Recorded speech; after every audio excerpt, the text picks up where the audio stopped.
Hey Preds Nation, Johnny here. It's the day before the 2024 NHL Draft, and I considered making a week-long recap that would come out this weekend with tomorrow and Saturday included, but considering the fact that the Preds keep being in the news this week, I thought I should put out a video now, reduce the workload of the video I'm going to have to put out for Friday and Saturday, and especially before Monday when free agency hits. Now, the Andrew Gibson trade, the defenseman that the Preds got from Detroit, I will cover that with the draft talk because it was a draft pick that was included in the pile of picks the Preds have to work with this weekend. But as for Preds news this week that I think deserves attention, there are two big stories. Well, technically three if you include the fact that one of them includes two big names involved with it. I would just like to say congratulations to Shea Weber and David Poile on being inducted into the Hockey Hall of Fame in Toronto coming up this fall. Shea Weber, originally drafted 49th overall in the 2003 NHL Draft.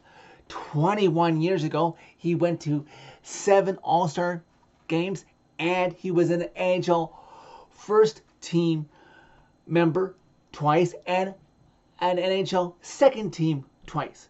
Now, I know there's a few of you out there who might be upset because the fact that he almost left for Philadelphia, but thank God he signed that offer sheet because he knew in the back of his mind that there was a chance that the Preds were going to match it, meaning that he would be locked in into being a Pred. And we'll get to the man who signed that offer sheet to match Philly's offer, but hey, I'm not upset at Shea for doing that, and there was more good times with Shea in gold than not. And heck, even though it hasn't been officially retired, look at what happened when we acquired Philip Myers. Nobody is ever going to wear number 6 again. This fan base will be ticked. And as for the man who signed that offer sheet, David Poile, the winningest general manager in NHL history, 15 years with the Capitals, he's going to go in as a Pred. The Preds GM from day one up until 2023 when Barry Trotz took over for him last year. He hung with his team through thick and thin. Remember, he could have gone to Toronto instead of coming down to Nashville and starting with this team from the ground up. I was fortunate enough to meet him 7 years ago when I went to my first ever Preds home game. He deserves it.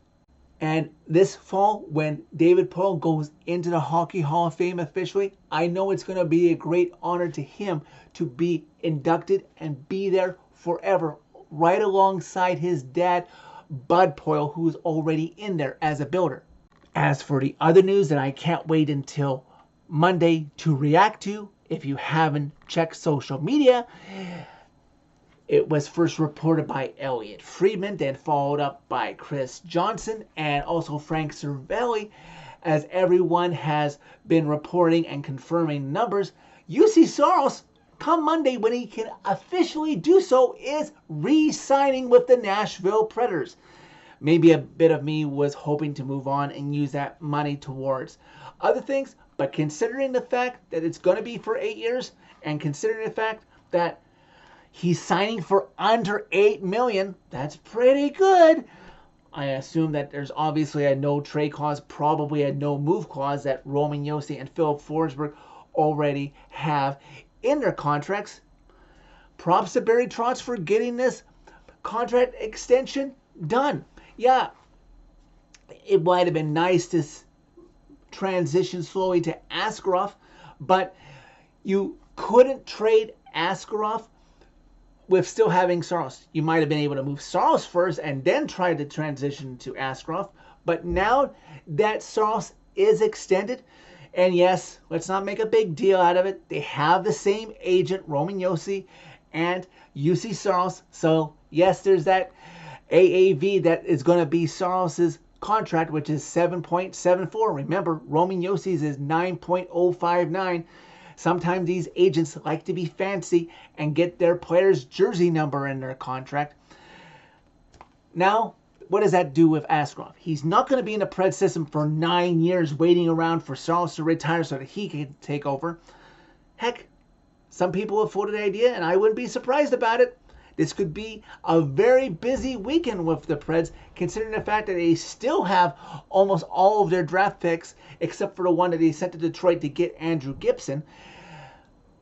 Maybe Askarov gets traded this weekend.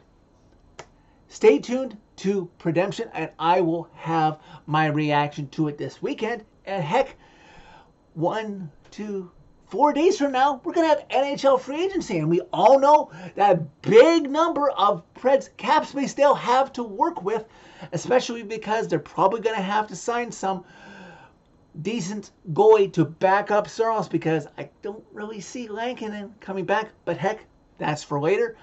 Just wanted to give my instant reaction to two worthy Hockey Hall of Famers and my reaction to UC Saros's reported extension, which will be pretty much confirmed on Monday. So that's it for this video. Thank you very much for watching. As always, click like if you like this video. Click subscribe if you really liked it. You can find my social media, as always, by clicking on a channel name to interact with me about any Preds news that may happen over the offseason. Wanted to get this quick update out to you.